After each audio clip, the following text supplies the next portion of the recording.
새롭게 돌아온 보라카이 여행 이야기 잠시 후에 들려드릴게요.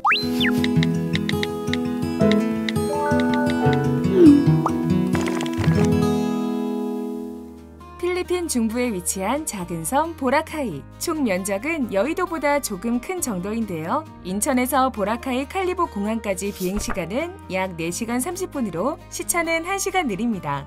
세계 3대 해변 화이트 비치로 유명한 보라카이는 필리핀의 대표 휴양지인데요. 각종 해양 스포츠의 천국으로 리조트를 중심으로 한 휴양 여행으로 제격입니다. 보라카이의 연평균 기온은 26도, 연중 온난한 기후로 1년 내내 여행하기 좋은데요. 12월에서 5월이 건기이며 6월에서 11월이 우기입니다. 특히 12월에서 2월은 비가 거의 오지 않고 선선해 보라카이를 즐기기 가장 좋은 시기입니다. 보라카이는 1년 내내 더운 날씨로 반팔과 반바지 같은 여름옷 위주로 챙기면 되는데요. 아침 저녁으론 선선할 수 있으니 얇은 가디건을 챙기시는 것이 좋습니다. 우기에 방문할 예정이라면 우비나 우산을 준비하시기 바랍니다. 이 밖에도 선크림과 모자, 선글라스를 챙기시고요. 물놀이 용품과 모기약, 모기퇴치제도 필수입니다. 필리핀은 출입국법에 따라 15세 미만의 소아가 입국할 땐 부모와 함께 동반해도 여권상의 성이 다를 경우 영문 등본 같은 별도의 서류가 필요하니 미리 확인 후 준비하시기 바랍니다. 또한 보라카이 섬에 들어갈 때 선착장에서 호텔 바우처를 확인받아야 하니 바우처를 출력해서 준비하셔야 합니다. 전압은 220V로 한국과 같지만 콘센트 모양이 11자로 다르기 때문에 멀티 어댑터를 준비하셔야 합니다.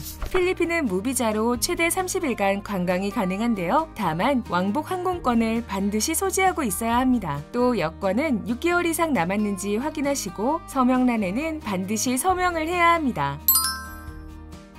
필리핀의 화폐는 페소인데요. 달러에서 페소로 환전하는 것이 가장 유리하며 100페소는 약 2,300원 정도입니다. 보라카이에서는 팁과 쇼핑으로 잔돈이 많이 필요하기 때문에 100페소나 500페소 위주의 작은 단위로 환전하는 게 좋습니다. 보라카이는 필리핀에서도 물가가 높기로 소문이 자자한 곳인데요. 우리나라와 물가가 비슷하거나 조금 저렴한 수준입니다. 1인당 한 끼 식사값은 저렴한 곳에선 500페소 미만이고 산미구의 맥주는 마트에서 50페소 정도인데요. 마사지는 기본 500페소 내외입니다. 보라카이는 관광지인 만큼 팁 문화가 발달한 편인데요. 식당은 서비스 차지가 포함되어 있는 경우가 있으니 확인하시는 것이 좋습니다. 투어나 마사지 후에는 50에서 100페소나 1에서 2달러 정도 지불하는 것이 적당합니다.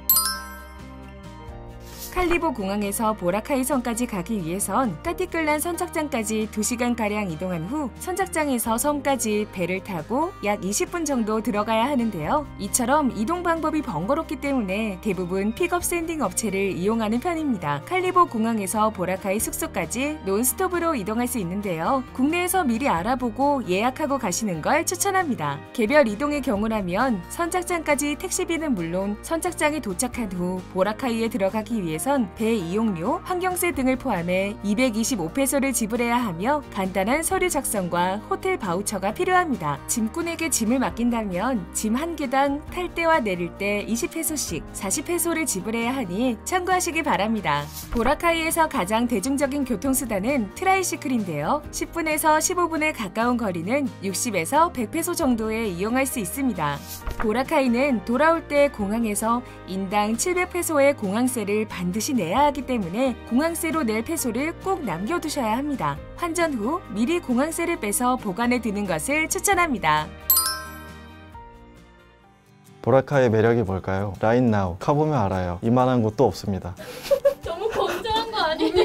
네, 안녕하세요. 저는 필리핀 여행을 사랑하는 남자 박원규입니다. 예전에 제 여자친구였던 친구랑 같이 놀러 갔었는데요. 지금은 그 여자친구가 제 와이프가 되어 있습니다.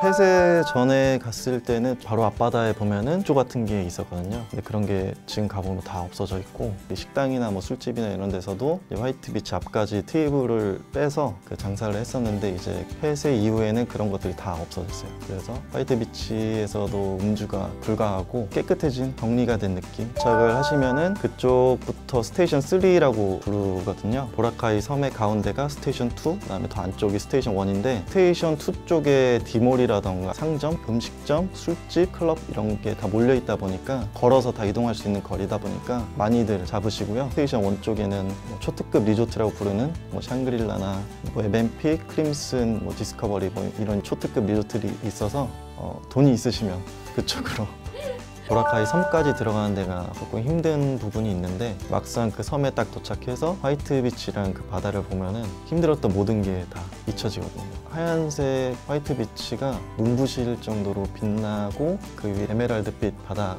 쫙 펼쳐져 있고 그 위에 보라카이의 상징 그 세일링 보트들이 이렇게 닻을 다 피고 떠다니고 있으면 되게 멋있어요, 진짜. 할 만한 것들이 뭐 패러세일링이나 세일링 보트, 호핑 투어, 스쿠버 다이빙 그 중에서 필수로 꼭 하시게 되는 액티비티가 세일링 보트, 보라카이의 상징이기도 하고 그다음에 이게 무동력으로 이제 도츠로 바람으로 가는 거잖아요. 그러다 보니까 좀 신기하기도 하고 전체적인 보라카이 섬도 볼 수 있고 뭐 사진도 찍고 해지는 것도 보면서 바닷바람도 맞을 수 있고 되게 아름답죠. 호텔에서 수건을 빌려서 준비를 하시고 그리고 이제 꼭 젖을 수 있는 옷, 왜냐면 거기가 배가 떠 있어야 되니까 완전 물 밖으로는 못 오거든요. 젖을 수가 있어요. 그리고 내릴 때도 마찬가지로 뛰어내려야 되거든요.